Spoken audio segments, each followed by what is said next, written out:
샬롬 류 선생의 구속사 천국열차 유도순 목사님의 신구약 성경 파노라마를 낭독하는 시간입니다. 지금은 호세아 파노라마 12장입니다. 사람의 거짓됨과 하나님의 참되심. 요절은 9절. 내가 애굽 땅에서 나옴으로부터 나는 너의 하나님 여호와니라. 내가 너로 다시 장막에 거하게 하기를 명절일에 하던 것 같게 하리라. 12장의 중심점은 도표에 표시된 두 축을 이해하는 데 있습니다. 인간 야곱은 어떠함에도 불구하고 하나님은 어떻게 해 주셨는가를 말씀하는 구도입니다. 그러므로 여호와께서 유대와 쟁변하신다고 말씀하시는 것입니다. 2절. 이를 한번 따져보자는 그런 뜻입니다. 그래서 본장은 야곱에 관한 기사가 중심을 이루고 있습니다. 왜 야곱을 거론하시는가? 이스라엘의 뿌리가 야곱이기 때문입니다. 이렇게 하시는 의도는 근본으로 돌아가서 저들의 거짓은 뿌리 야곱 때부터 시작되었으며, 그럼에도 불구하고 하나님은 지렁이 같은 야곱을 택하셔서 이사야 41장 14절 어떻게 신실함으로 오늘날까지 인도하여 오셨는가 하는 하나님의 참되심을 대조적으로 말씀하기 위해서입니다. 여기서 유다와 쟁변하신다 함은 남쪽 유다만을 가리키는 말이 아니라 남북을 다 아우르는 이스라엘이라는 뜻입니다. 그런데 12장 핵심은 내가 너로 다시 장막에 거하게 하기를 명절일에 하던 것 같게 하리라에 있음을 9절 하반절 놓치지를 말아야만 합니다. 이는 앞장 11장 11절에서도 내가 저희로 각 집에 머물게 하리라 말씀하셨습니다. 이것이 어째서 핵심이 되느냐 하면 이제 그들이 사망 선고를 받고 추방당할 처지에 놓였기 때문입니다. 이런 뜻입니다. 내가 너희를 다시 장막에 거하게 함은 너희에게 그럴 만한 자격이 있어서가 아니다. 그러면 누가 옳은가? 이를 두 단원으로 나누어 상고하겠습니다. 첫째 단은 1절에서 6절 조상 때부터 거짓된 이스라엘. 둘째 단은 7절에서 14절 하나님은 참되시다. 첫째 단은 1절에서 6절 조상 때부터 거짓된 이스라엘. 에브라임은 바람을 먹으며 동풍을 따라가서 날마다 거짓과 포악을 더하며 아스로와 계약을 맺고 기름을 애굽에 보내도다. 1절 1. 에브라임은 날마다 거짓과 포악을 더한다고 말씀합니다. 거짓이라 말씀하심은 기업, 백성들의 병은 고칠 수 없는 지경에 이르렀는데도 어리석고 미친 선지자들은 9장 7절 평강하다 하고 바람을 먹인 것을 의미합니다. 포악이란 니은 하나님은 대적하고 아스로와 애굽을 의지한 일입니다. 이것이 아스로와 계약을 맺고 기름을 애굽에 보내도다가 의미하는 바입니다. 어느 시대나 백성들에게 바람을 먹이는 거짓 선지자들은 있어 왔습니다. 디귿 예레미야 23장 28절에서는 이를 겨와 밀을 어찌 비교하겠느냐 하십니다. 바람에 불려가는 겨와 같이 내용도 생명력도 없는 백성들에게 바람만을 먹이듯 하는 설교가 있습니다. 그런 중에서도 밀과 같은 생명을 주는 메시지도 있는 것입니다. 이렇게 말씀하신 하나님은 2절에서 갑작스럽게 야곱의 수행대로 벌 주시며 하고 야곱의 수행을 거론하십니다. 이렇게 하시는 의도가 무엇인가? 저들의 거짓과 포악이 저들의 시조 야곱 때부터 비롯되었음을 말씀하시려는 것입니다.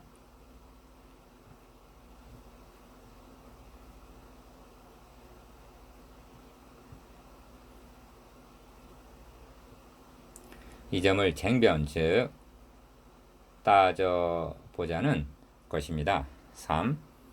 3절에서 4절까지 해서 하나님은 야곱이 경험한 세 가지 중대한 사건을 말씀하십니다. 기억, 야곱은 태에서 그 형의 발꿈치를 잡았고 합니다. 3절 상관절. 니은 또 작년에 하나님과 힘을 겨루되 천사와 힘을 겨루어 이기고 하십니다. 디귿 하나님은 베델에서 저를 만나셨고 하십니다. 형의 발꿈치를 잡은 일은 태에서 즉 태어날 때 일입니다. 창세기 26장 25절에서 26절 하나님과 힘을 겨뤘다는 것은 작년에 즉 야곱이 하란으로 도망을 갔다가 돌아올 때 야복 강가에서 있었던 일입니다. 창세기 32장 24절 베델에서 저를 만나셨다는 것은 형의 에서를 피하여 하란으로 가던 중 빈들에서 돌베개 베고 잠잘 때 그에게 나타나신 이를 말씀함입니다. 창세기 28장 12절 그렇다면 발생한 순서대로 보면 니은과 디귿이 바뀌었음을 발견하게 됩니다. 그리고 두 사건 사이에는 무려 20년이라는 간격이 있는 것입니다. 그럼에도 순서를 바꿔서 말씀하고 있는 것은 우연이나 무의미한 일이 아니라 의도하는 바가 있기 때문입니다. 4. 하나님의 의도하시는 바는 하나님은 베델에서 저를 만나셨다는, 즉 베델에서 야곱에게 나타나셔서 언약을 세워주신 그 언약의 초점을 모아 강조하기 위해서입니다. 기억, 그러니까 세 가지 사건 중에 기억과 니은은 야곱이 행한 일에, 디귿은 하나님이 행해 주신 일에 초점을 맞추고 있는 것입니다. 니은, 그런데 세 사건을 말씀하신 내용을 관찰해 보면 기억과 니은은 야곱이 행한 부정적인 면, 즉 야곱이 형의 발 뒤꿈치를 잡았다, 하나님과 힘을 겨루어 이겼다는 반항 의식의 디귿, 하나님이 해주신 긍정적인 면, 즉 그런 야곱을 하나님은 베델에서 저를 만나셨다에 있음을 보게 됩니다. 5. 하나님은 베델에서 저를 만나 주신 것만이 아닙니다. 엄청난 언약을 세워 주셨던 것입니다. 기억, 나는 여호와니 너의 조부 아브라함의 하나님이요 이삭의 하나님이라. 니은, 너 누운 땅을 내가 너와 너의 자손에게 주리니. 디귿, 너의 자손이 땅에 티끌같이 되어서 동서남북에 편만할지며. 리을, 땅의 모든 족속이 너와 너의 자손을 인하여 복을 얻으리라. 미음, 내가 너와 함께 있어 너가 어디로 가든지 너를 지키며 너를 이끌어 이 땅으로 돌아오게 할지라. 내가 너에게 허락한 것을 다 이루기까지 너를 떠나지 아니하리라 하고 창세기 28장 13절에서 14절 약속해 주셨습니다. 하나님의 언약을 야곱의 소행과 견주어 보십시오. 사람의 거짓됨과 하나님의 참되심이 극명하게 대조되는 대목입니다. 그리고 이 언약은 일찍이 그의 조부 아브라함에게 세워주신 메시아 언약이었던 것입니다. 리을, 그러므로 이 언약은 야곱 개인에게 하신 것이 아닙니다.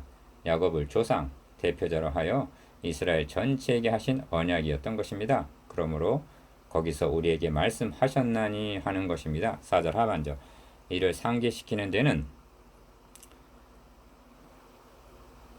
몇 가지 의미가 있습니다. 기억, 발꿈치를 잡았다, 하나님과 힘을 겨루어 이겼다 하신과 같이 자기중심적이고 반항적인 기질을 가진 야곱이었음에도 불구하고 하나님께서 그를 택하셔서 언약하여 주신 하나님의 주권적인 은혜를 깨닫게 하기 위해서입니다. 니은, 또한 그 후손들이 범죄로 말미암아 조상 야곱처럼 이제 약속의 땅을 떠나야 할 처지에 놓였지만 야곱에게 하신 언약을 상기시키므로 이 땅으로 돌아오게 하겠다 하고 약속하시는 셈입니다. 왜 그렇게 하십니까? 그들에게 그럴 만한 가치가 있어서가 아니라 땅의 모든 족속이 너의 자손을 인하여 복을 얻으리라 하신 메시아 언약을 이루시기 위해서인 것입니다. 디귿, 그래서 저는 만군의 하나님 여호와시라. 여호와는 그의 기념 칭혼이라 하십니다. 5절 하반절. 5절, 여호와라는 칭호는 이를 행하는 여호와, 그것을 지어 계획하여 성취하시는 여호와, 그 이름을 여호와라 하는 자라 하심같이 예레미야 33장 2절 언약과 결부된 하나님의 기념 칭호입니다. 본문이 말씀하고자 하는 바는 우리는 미쁨이 없을지라도 주는 일량 미쁘시다는 점입니다. 디모데후서 2장 13절 10, 미쁘신 여호와 하나님은 그 자손 중에 그리스도를 보내주시겠다는 그 언약을 지켜주셨습니다. 기억, 그리하여 땅의 모든 족속이 너와 너의 자손을 인하여 복을 얻으리라 하심같이 이방인이었던 우리가 구원의 복을 얻어 영적인 이스라엘이 된 것입니다. 니은, 그러므로 우리도 거기서 우리에게 말씀하셨다 하고 말할 수가 있는 것입니다. 그렇습니다.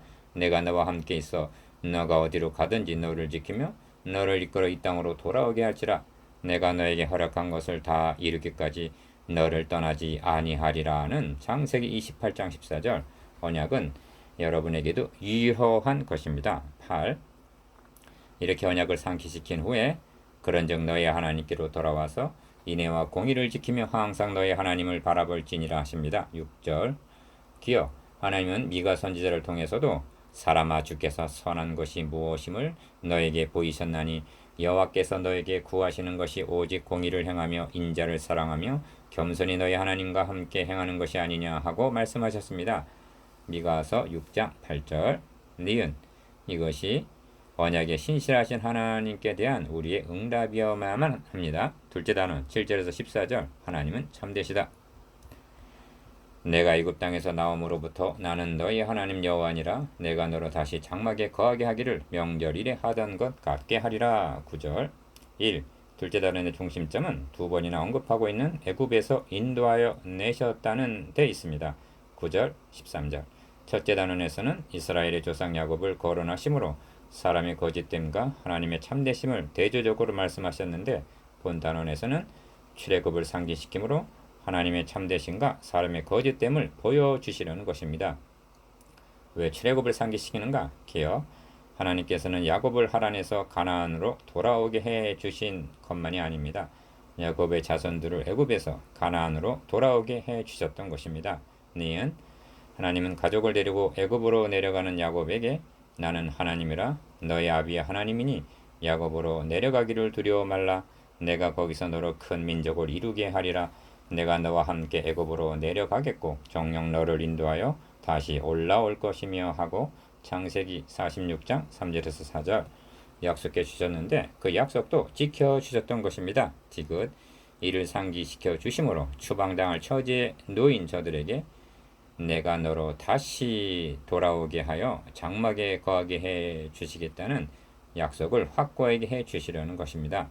이 본문에서 야곱의 칭호가 발전하고 있음을 주목해 보아야만 합니다. 기어 태어날 때 3절과 도망갈 때 12절 상반절은 야곱이라고 부르는 하나님께서 아내를 얻는 것과 결부에서는 이스라엘이 아내를 얻기를 위하여 사람을 섬기며 하고 12절 중반절 이스라엘로 바꿔서 부르시는 것을 보게 됩니다. 야곱이 이스라엘이라는 이름을 얻게 된 것은 야복 나루에서 울며 그에게 간구하였을 때 4절 너의 이름을 다시는 야곱이라 부를 것이 아니오 이스라엘이라 부를 것이니 하고 주어진 이름입니다. 창세기 32장 28절 디귿 이는 결코 작은 일이 아니었던 것입니다. 왜냐하면 비천한 중에 태어난 12아들이 이스라엘의 12족장이 되는 엄청난 축복이었기 때문입니다. 하나님께서 이렇게 말씀하시는 셈입니다. 야곱이 하란으로 내려가는 것을 허락한 것은 아내를 얻게 하기 위해서이고, 그에게 나타난 언약을 세워준 것은 그의 아들들을 12족장으로 세워 이스라엘 민족을 이루게 하기 위한 계획이 있었기 때문이다. 그렇다면 사람은 다 거짓되되 하나님은 참되시다고 말할 것밖에는 없는 것입니다. 3. 그리고 70명이라는 적은 수로 애굽으로 내려간 야곱의 가족이 이스라엘 민족이 되어서 출애굽하게 되었다는 문맥인 것입니다. 그들이 학대를 받을수록 더 번식하고 창성할 수 있었던 것이나 출애굽기 1장 12절 니은 바로의 속박으로부터 해방될 수 있었던 것은 언약의 신실하신 하나님의 주권적인 섭리에 의해서 되어진 일이라는 사실입니다. 이런 의미가 내가 애굽 땅에서 나옴으로부터 나는 너의 하나님 여호와니라는 9절 말씀에 함의되어 있는 것입니다. 4.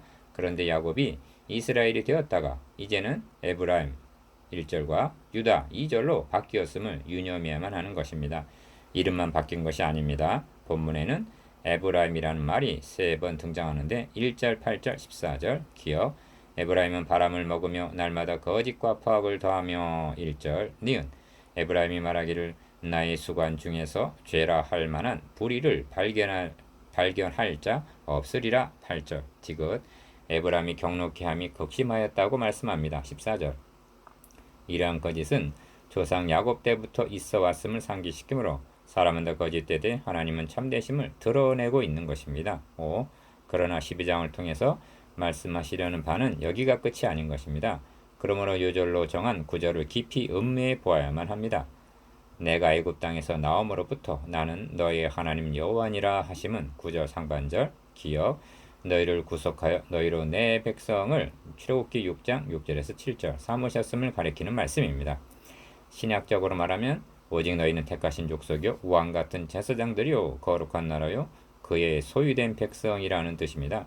베드로전서 2장 9절 니은 또한 9절 한 절 속에는 내가 나는 이라는 말이 3번이나 나오는데 이는 하나님의 강력한 주권을 나타내심입니다. 한번 작정하시고 언약하시고 시작하신 고온 계획은 여호와의 영예를 위하여 결코 중단하시거나 포기하시지 않으신다는 뜻이 내포되어 있는 것입니다. 이유 그러므로 내가 너를 다시 장막에 거하게 하기를 하십니다. 9절 중반절 내가 하겠다 하십니다. 성경을 전체적으로 바라보노라면 인간은 계속적으로 약속의 땅을 떠나려 함을 볼 수가 있습니다. 기억 가나안으로 간 아브라함은 흉년이 들자 애굽으로 내려갑니다. 창세기 12장. 그러나 하나님은 돌아오게 하십니다. 니은 아브라함이 이번에는 블레셋 그랄로 내려갑니다. 창세기 20장. 디귿 아브라함이 죽은 후에 이삭도 그랄로 내려가 블레셋 왕 아비멜렉에게로 갑니다. 창세기 26장. 리을 야곱은 하란으로 내려갑니다. 그러나 하나님은 돌아오게 하십니다. 미음 이번에는 야곱이 야곱으로 내려갑니다. 하나님께서는 정녕 너를 인도하여 다시 올라올 것이라 하고 창세기 46장 4절 약속하십니다. 약속의 땅을 떠나려 함은 족장들만 그러했던 것은 아닙니다. 비읍 심지어 다윗도 블레셋으로 사무엘상 21장 10절 내려가기도 하고 모압으로 내려가기도 합니다. 하나님은 선지자 갓을 통하여 유다 땅으로 들어가라고 명하십니다. 사무엘상 22장 3절 5절 인간이 하나님의 집을 떠나기 시작한 것은 시절로부터 시작되었습니다. 구원 계획이란 이를 돌아오게 하시려는 프로젝트인 것입니다. 7.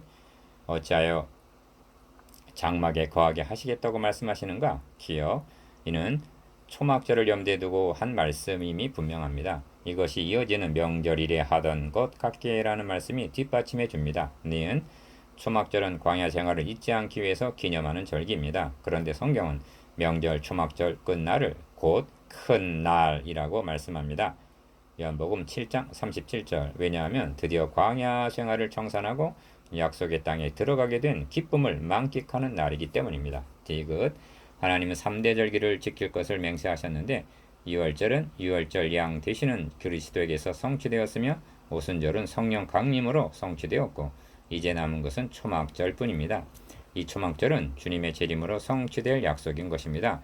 그러니까 지금 우리는 초막절의 기간을 살아가면서 명절 끝날 곧 큰 날을 고대하고 있는 것입니다.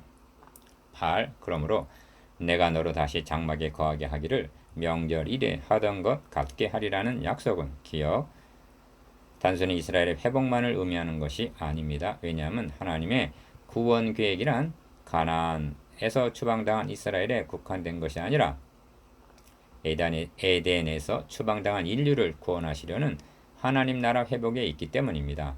니은 그러므로 스가랴 선지자도 예루살렘을 치러왔던 열국 중에 남은 자가 해마다 올라와서 그 왕 망군의 여호와께 숭배하며 초막절을 지킬 것이라 하고 스가랴 14장 16절 초막절로 예언을 마치고 있는 것입니다.